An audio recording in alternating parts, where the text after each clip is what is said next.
இனிய உறவுகளுக்கு வணக்கம். என் பிள்ளை வந்து நல்லாவே படிக்கல, நல்ல மார்க் வாங்குறதுல ரொம்ப கிளாஸில் பின்னால் இருக்கான். அவங்க டீச்சர்ஸ் வந்து ரொம்ப இப்படி சொல்லிக்கிட்டே இருக்காங்க. அவன் படிப்பு தவிர அவன் நிறைய குறும்பு பண்ணுறான், அங்கே விளையாடுறான், பொறுப்பே இல்லை, அது இதையும் வந்து நிறையா நாட்டி பாய் அப்படிங்கிற ஒரு பேரண்ட் ஒரு பக்கம். இன்னொரு பேரண்ட் வந்து அவன் வந்து மற்ற விஷயங்களில் ஈடுபாடு, அவன் கிரிக்கெட் பேட் எடுத்துகிட்டு எப்போ பார்த்தாலும் கிரிக்கெட் விளையாடுறான், ஏதாவது மியூசிக் பண்ணிக்கிட்டே இருக்கான், நல்லா டான்ஸ் பண்ணுறான் அப்படிங்க. என் பொண்ணு வந்து நல்லா வரைகிறான். இதுதான் மாறி மாறி அவளே மேக்கப் போட்டு அடிக்கடி அதில் மேக்கப் ஈடுபாடு. அவங்க வந்து மற்ற வெளியே போய் விளையாடுறாங்க. அவனுக்கு வந்து ஏதாவது எலக்ட்ரிக்கல் எக்யூப்மெண்ட்ஸை வந்துட்டு எதையாவது உருட்டிக்கிட்டு இருப்பான்னு சொல்லி தன்னுடைய குழந்தைகளை பற்றி ரகரகமாக வர்ணிக்கக்கூடிய பேரண்ட்ஸை நாங்கள் நிறைய பார்த்துட்ருக்கோம். இந்த குழந்தைகளை வந்து நம்ம வந்து இவங்க எப்படி படிக்க வைக்கிறது? ஒரு நியாயமான கேள்வி என்னென்னா, நாளைக்கு ஒரு நல்ல படிப்பு படித்தா தானே ஒரு முன்னால் வர முடியும், ஒரு நல்ல மார்க் வாங்கினா தானே ஃப்யூச்சர். இதை புரிஞ்சுக்க வேண்டாமா அப்படின்னு சொல்லிட்டு ஒரு நிதர்சனமான உண்மை என்ன அப்படின்னு கேட்டிங்கன்னா, இன்றைக்கி உலகத்தில் இந்த டிஸ்ட்ரிக்ட் ஃபஸ்ட்டு வாங்கினவங்க, ஸ்டேட் ஃபஸ்ட்டு வாங்கினவங்க, ஸ்கூல் ஃபஸ்ட்டு, கோல்டு மெடல் இந்த மாதிரி வாங்கினவங்க எல்லாமே ஒரு பெரிய லெவல். அவங்க எல்லாரையும் பார்த்திங்கன்னா அவங்க வந்து ஒரு பெரிய கம்பெனியில் ஒரு கம்ப்யூட்டர் முன்னால் உட்காந்து ஒரு நல்ல பொசிஷனில் உட்காந்து 40,000 50,000 ரூபா சம்பாதிக்கக்கூடிய நிலைமையில் இருப்பாங்க. யார்? இந்த school first, state first maximum. ஆனால் இன்றைக்கி உலகம் முழுக்க பார்த்திங்கன்னா 10,000 கோடிக்கு மேலே டேர்ன் ஓவர் பண்ணுற அத்தனை தொழிலதிபர்களும் சுமார் படிப்புக்காரங்க. இது நான் சும்மா சொல்லலை, இது ஸ்டாட்டிஸ்டிக்ஸ். நீங்கள் வந்து உலகின் முதல் 50 பணக்காரங்க, உலகிலேயே பெரிய பணக்காரங்க ஒரு 50 பேரை லிஸ்ட் எடுத்து அவங்க என்ன படிச்சிருக்காங்கன்னு பாருங்கள். உலகத்தின் மிகப்பெரிய பணக்காரர் பில்கேட்ஸ் வந்து ஒரு +2 முடிச்சுட்டு டிகிரி போய் வருஷம் ஃபஸ்ட் இயரில் வந்து என்னால் படிப்பே ஏறலன்னு டிஸ்கன்யூ ஆனவர். தாமஸ் ஆல்வா எடிசன் வந்து அவர் ஸ்கூல் படிக்கும்போது உங்கள் பையனுக்கு படிப்பே மண்டையில் இல்லை, நீங்கள் அவனை கூட்டு போயிருங்கன்னு வெளியே வந்தவர். உலகத்திலேயே அதிகமாக கண்டுபிடிப்புகளை கண்டுபிடித்தவர். இந்த மாதிரி நிறைய பணக்காரர். இன்றைக்கி நம்ம இந்தியாவில் பார்த்திங்கன்னா ஒரு பெரிய ஜவுளி கடை ஓனர், ஒரு நகைக்கடை ஓனர், பெரிய ஃபேக்ட்ரி மில்லு நடத்துகிறவங்களாம் சுமார் படிப்புக்காரங்க. இதில் வந்து நீங்கள் ஸ்டேட் ஃபஸ்ட்டு, டிஸ்ட்ரிக்ட் ஃபஸ்ட்டு வாங்கினவங்கலாம் வந்து 100ல் ஒரு 10 பேர் தான் அப்படிப்பட்ட பெரிய சாதனையாளர்களாக வருவாங்களுடைய பெரிய லெவலில் சாதிச்சதில். இது ஸ்டாட்டிஸ்டிக்ஸ், நான் சொல்லலை. அப்போ ஏன்னா உங்கள் குழந்தைகள் எப்போயுமே கடிவாளம் கட்டின குதிரைகள் மாதிரி படிச்சிங்கன்னா அவங்க அப்படித்தான் உருவாவாங்க. உங்களுக்கு என்றைக்குமே குழந்தைகளை வளர்க்கும்போது சுமாரான மார்க்கு, ஒரு பாஸ் பண்ணி நார்மலான மார்க், படிப்பு பாதி, கொஞ்சம் விளையாட்டு பாதி, மற்ற விஷயங்களை ஈடுபாடு, இந்த மாதிரி வளர்த்து பழங்க. இதில் முக்கியமாக உங்கள் பிள்ளைங்களுக்கு ஏதாவது ஒரு விஷயத்தில் இன்ட்ரெஸ்ட் இருக்கும். அவங்க ஒரு மியூசிக் பண்ணுறாங்கன்னா அவங்கள மியூசிக் கிளாஸில் சேர்த்துறது, அந்த பிள்ளைங்க வரைகிறாங்கன்னா அவங்க ஃபேஷன் டிசைனிங் பண்ணுறாங்களா, அது ஏதாவது வந்து அதுக்கு ரிலேட்டடான ஒரு வீட்டை அழகாக பார்த்து டெக்கரேட் பண்ணுறாங்கன்னா அவங்களுக்கு இன்டீரியர் டெக்கரேஷனில் ஈவன் நாளைக்கு அவங்க மிகப்பெரிய ஒரு ப்ரொமோட்டராக வர முடியும். எதுனாலுமே அவங்களுக்கு இன்ட்ரெஸ்ட் எது இருக்குதுன்னு சொல்லி அதில் நீங்கள் அவங்கள டெவலப் பண்ணுறதுங்கிறது ரொம்ப ரொம்ப நல்ல விஷயம். அதில் என்னங்க நல்லா வந்து அவங்கள உருவாக்குங்க, நல்ல விஷயங்களை சொல்லுங்கள். இதுக்கு நான் ஒரு சின்ன குட்டி கதை உங்களுக்கு சொல்லணும்னு ஆசைப்பட்றேன். கதையில் நடந்த சம்பவம். நம்மளுடைய தாமஸ் ஆல்வா எடிசன் அவரை பற்றி நம்ம கேள்விப்பட்டிருக்கோம். உலகத்தில் அதிகமான கண்டுபிடிப்புகள் கண்டுபிடிச்சவர். அவர் பேசிக்காக வந்து மனம் சம்மந்தப்பட்ட ஒரு வியாதி, மனவியாதினால் ஒரு பாதிக்கப்பட்ட ஒரு குழந்தை, ஹைப்பர் ஆக்டிவ் சைல்டு வந்து தாமஸ் ஆல்வா எடிசன். இப்படி ஒரு மனவியாதி அவருக்கு இருந்தது சின்ன வயசாக இருக்கும்போது. ஸோ அவனால் படிப்பில் ஃபோக்கஸ் பண்ண முடியாத அந்த மனவியாதியில் அவர் இருந்தார். அதனால் அவங்களோட டீச்சர்ஸ்லாம் ரொம்ப கஷ்டப்பட்டு அவருக்கு வந்து படிப்பை புகுத்தணும், ரொம்ப கஷ்டப்பட்டு முடியல. அவரால் முடியல. ஒரு கட்டத்தில் வந்து ரொம்ப நொந்து போய் உங்கள் அம்மாவை கூப்பிட்டு வா அப்படின்னு சொல்லி தாமஸ் ஆல்வா எடிசனுக்கு என்ன பண்ணாங்கன்னா ஒரு லெட்டர், டீச்சர்ஸ் வந்து ஸ்கூல் நிர்வாகம் ஒரு லெட்டர் கொடுத்து இப்போ உங்கள் அம்மா கொண்டு போய் இதை கொடுத்துரு அப்படின்ட்டாங்க.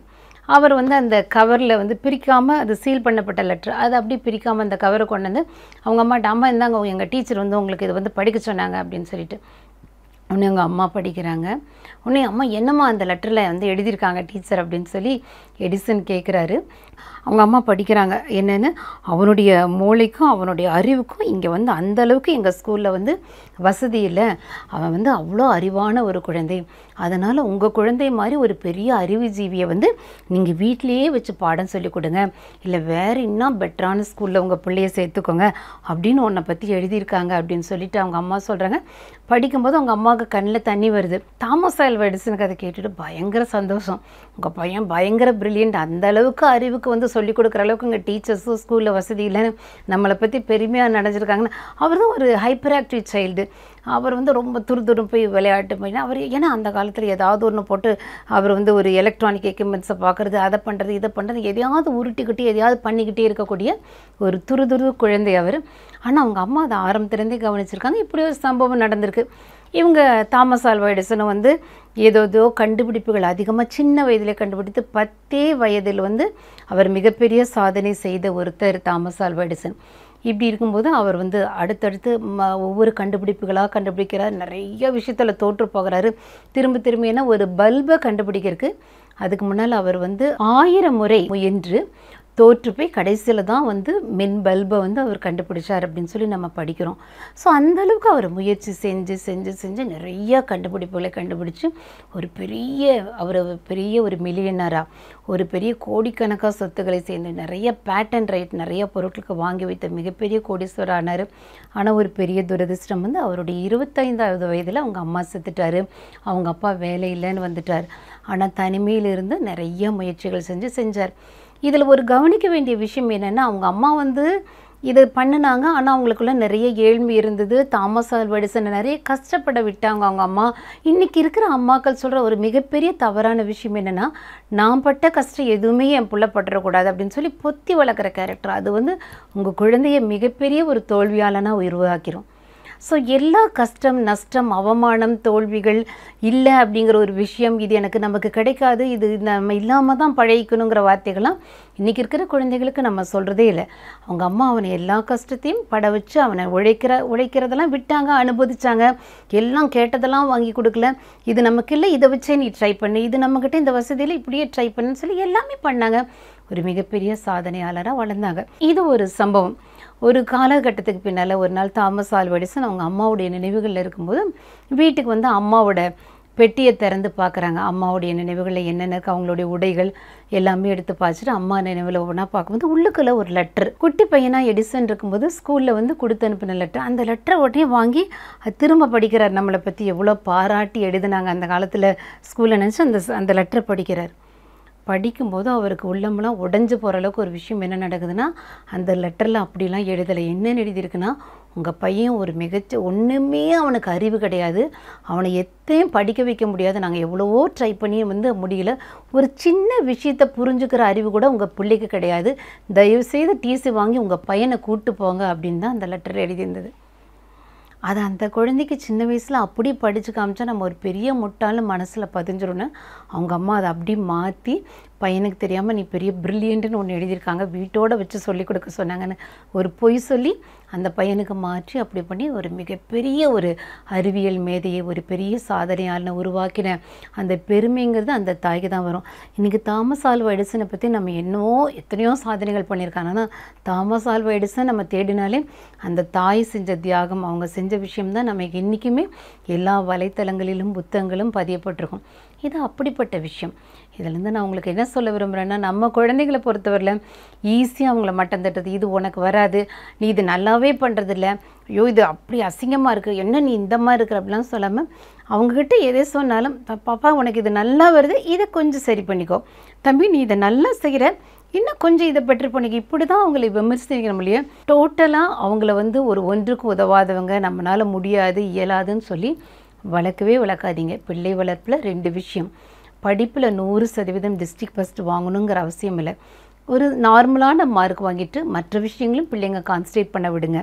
2வது எல்லாத்தையும் கொடுத்து ஒரு பிள்ளைகளுக்கு வந்து ஒரு பொத்தி வளர்க்குற ஒரு குறையே தெரியாத, கஷ்டமே தெரியாத பிள்ளைகளாக வளர்க்காதீங்க. ரொம்ப கொடுமைப்படுத்திடவும் நான் சொல்ல கிடையாது. அவங்கள நல்லா என்கரேஜ் பண்ணி, அதே சமயம் கஷ்ட நஷ்டங்கள், அவமானங்கள், தோல்விகள், வெற்றிகள் எல்லாவற்றையும் கடந்து வர ஒரு பிள்ளையா அவங்களுடைய விருப்பம் எது அப்படின்னு தெரிஞ்சு அதில் நல்லா ஊக்கப்படுத்தி அதில் மேலே செய்யறதுக்கு அதுக்காக அவங்க டைம் ஸ்பெண்ட் பண்ணுறாங்க, ஒரு விஷயத்தை தேடுறாங்க, ஒரு விஷயத்தை வாங்கி ட்ரையல் பண்ணுறாங்க, அதில் தோற்று போகிறாங்க, திரும்ப முயற்சிக்கிறாங்க, அதுக்கு கூடவே ஒத்துழைப்பு கொடுங்க. இதில் மிக முக்கியமான ஒரு விஷயம் வந்து, என்ன சாதனையால் உங்கள் பிள்ளைகளுடைய திறமையை ரசிக்கணும்னா, சமுதாயத்துக்கு நல்லது செய்கிற விஷயங்கள் மட்டுமே நம்ம குழந்தைங்க பண்ணுறாங்களான்னு பார்த்துக்கோங்க.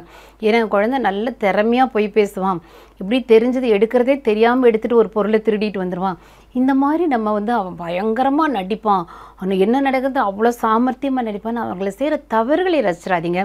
உங்களுக்கும் ஒரு பெரிய கேவலத்தை உண்டு பண்ணி அவனும் மிகப்பெரிய ஒரு தோல்வியை உண்டு பண்ணிக்கிற ஒரு குழந்தையாக தான் அவங்க உருவாவாங்க. அவங்க செய்கிற ஒரு தவறுகளுக்கு உடனடியாக கண்டிச்சிருங்க. ஆனால் நல்ல விஷயங்கள், மற்றவங்களை மதிப்பது, சமுதாயத்துக்கு நல்ல விஷயங்களை செய்கிறது, அருமையான விஷயங்கள் எது செஞ்சாலும் சமுதாய முன்னேற்றத்துக்கு அவங்க செய்கிறாங்களா அப்படிங்கிறது கொஞ்சம் பார்த்துக்கோங்க. நல்ல மனிதர்களாக அவங்க செய்கிறாங்களாங்கிறதையும் கவனமாக எடுத்துக்கோங்க. மிகப்பெரிய வெற்றியாளர்களாக நம்மளுடைய குழந்தைகள் கட்டாயம் வளருவாங்க. நன்றி, வணக்கம்.